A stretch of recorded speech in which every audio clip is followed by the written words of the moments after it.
ಏನ್ ಬಾವಾ ಯಾಕೋ ಟೆನ್ಷನ್ ಅಲ್ಲಿ ಇದ್ದೀರಾ? ಏನಾಯ್ತು? ಏನಿಲ್ಲ ಬಾಬಾ, ನನ್ ಫ್ರೆಂಡ್ ಒಬ್ಬ ಇದ್ದ, ಆಕ್ಟಿಂಗ್ ಹುಚ್ಚು.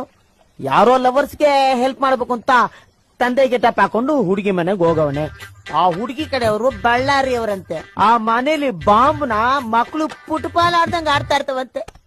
ಅಕಸ್ಮಾತ್ ಇವ್ನು ಮಾಡ್ತಿರೋದು ನಾಟಕ, ಅವ್ನ ವೇಷ ಎಲ್ಲ ಬಯಲಾದ್ರೆ ಏನ್ ಗತಿ ಬಾಬಾ?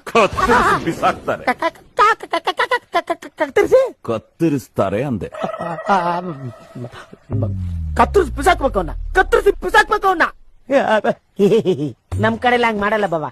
ಏನಾದ್ರು ತಪ್ಪು ಮಾಡಿದ್ರೆ ಕರ್ದು ತಲೆ ಸವರಿ ಊಟ ಹಾಕಿ ಇನ್ಮೇಲೆ ಹಂಗ್ ಮಾಡಬೇಡಪ್ಪ, ತಿದ್ದಕ್ಕೋ ಮರಿ ಅಂತ ಹೇಳಿ ಕಳಿಸ್ಬಿಡ್ತಾರೆ. ಇದೇನು ಸಿನಿಮಾ ಡ್ರಾಮಾನ ತಲೆ ಸವರೋಕೆ? ಅವನ್ ನಮ್ ಕೈಗೆ ಸಿಕ್ಕಾಕೊಂಡ್ರೆ ಕೈ ಕಾಲ್ ಕತ್ತರಿಸಿ ತಲೆನ ತೆಂಗಿನಕಾಯಿ ಕೊಚ್ಚದಂಗೆ ಕೊಚ್ಚಿ ಗಡಗಡ ಅಂತ ರಕ್ತ ಕುಡಿದು ಬಿಡ್ತೀನಿ. ಹಂಗ ನೀವ್ ಬಿಡಪ್ಪ, ರಕ್ತ ನೀರು ಎರಡು ಒಂದೇ ನಿಮ್ಗೆ.